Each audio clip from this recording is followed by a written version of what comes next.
Hi guys, so this is part 2 to my reaction to interesting maps you maybe haven't seen. Like last video, the link of the channel and the video will be down in the description. So let's continue. Or upside down. The fact that we have a world with fully being in Okay, north sorry. with up on a map is, from what I know, somewhat arbitrary. So, what would the world look like if for some reason we had decided otherwise? Okay, that looks really weird. And I think, there's no really upside down in space, so this can also be another way that you can see the world. It looks very weird. It's the same map, but it still looks really weird, just because we're not used to seeing this. That south was up. It's weird how this would lead us, at least for me, to look at the world in a completely different way.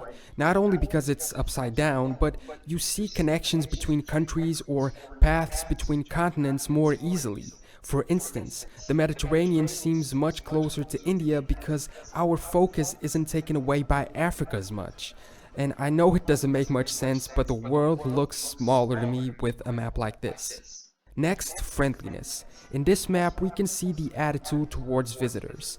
Now, obviously, these things are highly Okay, well, this map does make sense. I don't want to say anything so that no one gets angry in the comments. I'll just continue. subjective, and what one person perceives as welcoming, another might not. We also need to take into account that someone from Spain might find Russians unwelcoming, while someone from Kazakhstan might find them welcoming. Different locations have different customs. However, we can look into this as an indicator of what the majority of people think of countries in the world according to their attitude towards visitors.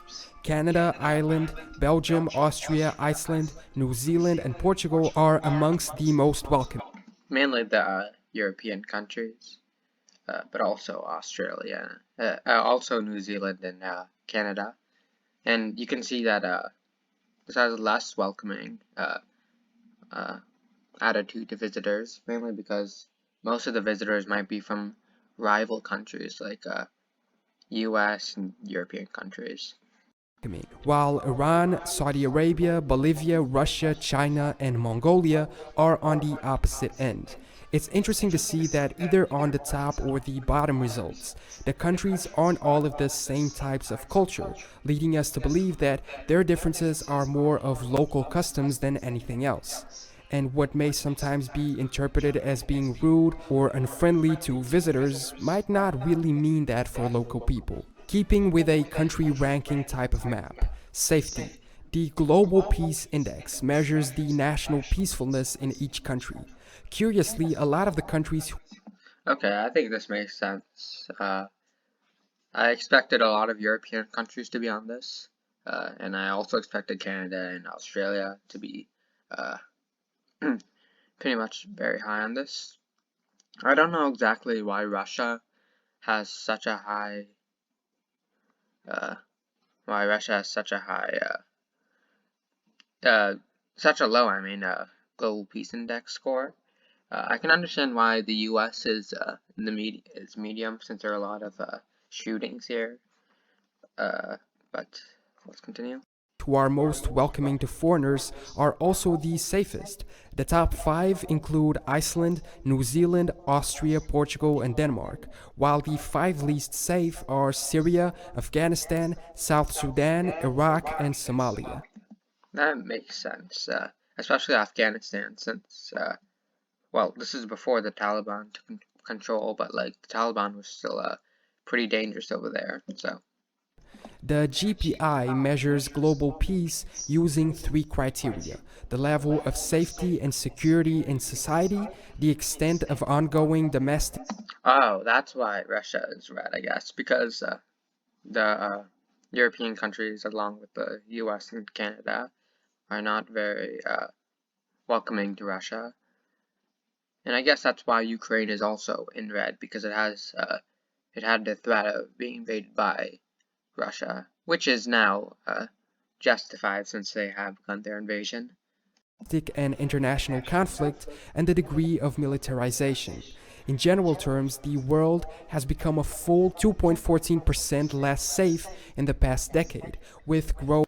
I wonder how much less safe it's become now, considering that Russia has began its invasion of Ukraine and the fact that World War III could be coming, possibly. Inequality between the safest and the less safe. Oh wait, let me see something actually. There's one that there are a couple of things that I want to comment on.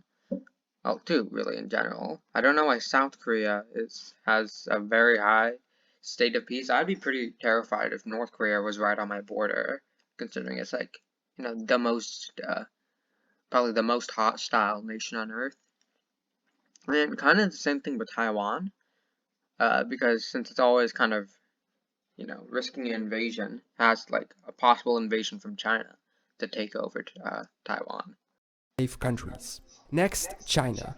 This is a map of the Heye-Tengshong line, which shows us the concentration of the Chinese population on the eastern coastal part of their territory.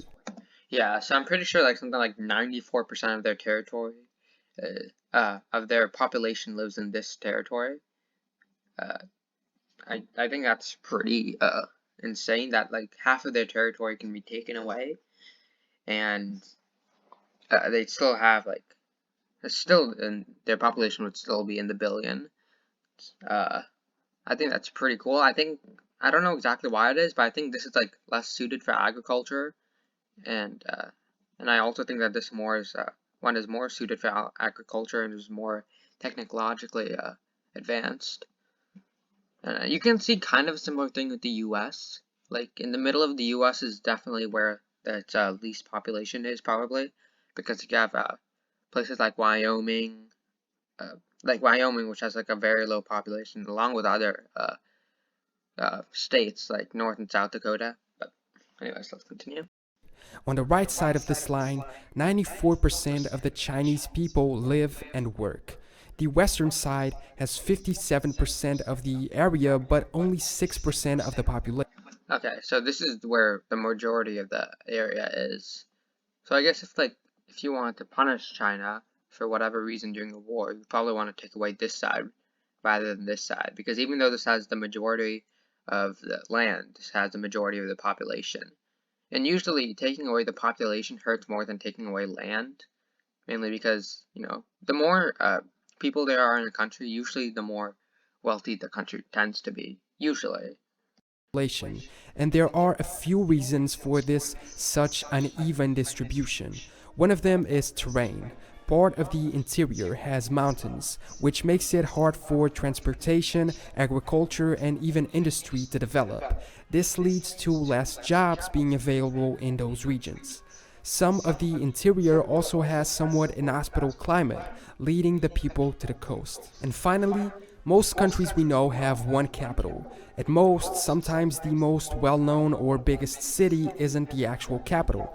Yeah, I mean, that's true for like a lot of countries. Like, for example, the US, the capital is Washington, D.C., even though there are a couple of cities that have a larger population.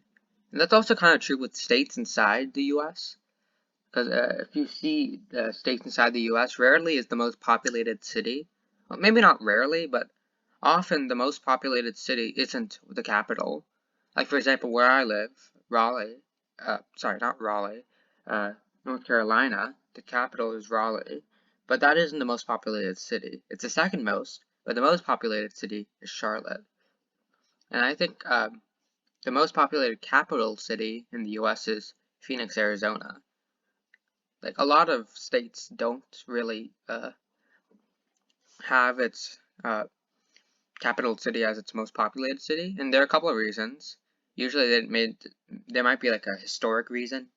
It's possible that at the time that they chose the capital, that was the most populated, and now they don't want to change it. But anyways, let's continue. But there are a few countries in the world which have two capitals. Chile is an example, with Santiago as the official capital and Valparaiso as the seat of the national legislature. Netherlands has its constitutional capital in Amsterdam and its seat of government in The Hague. South Africa has 3 capitals, Pretoria as the South Africa has 3 capitals. I think that's pretty insane. I don't know exactly what the use of having more than one capital is. Maybe it's useful, maybe it isn't, because most countries don't have more than one capital. But anyways, let's continue. executive, Cape Town as legislative, and Bloemfontein as the judicial one. And to wrap things up, we have a map showing us which states in the US you can legally own a kangaroo. Oh, okay. Well, that's a little weird. What is this? Without a permit? Okay. It's illegal. Okay. It looks like it's illegal. I can't really read this, but it looks like it says it's illegal in most states. And then some states you can have it, you can own it. This doesn't really have anything to do with geography or history, but anyways. Freely buy kangaroos. Cool. So those are a few interesting maps. Okay, so let me think. Which one would probably be the most interesting? Would be, I don't know. Maybe the Global Peace Index was a little surprising, mainly because of how safe South Korea and Taiwan were. Let me think. What else? I think the Treaty of I don't know how to really pronounce this, but Tordesillas or Tordesillas. I think that one is also pretty interesting. It shows how powerful Portugal was, that it was able to make a treaty with Spain like this, and how Spain thought the new world would be like probably full of gold. That you might not know, and that might change the way that you look at the world. Thank you so much for watching. Okay, and that's pretty much it for this video. If you enjoyed it, consider liking and subscribing for more content. Also leave a comment about what I should do for the next video. See you next time.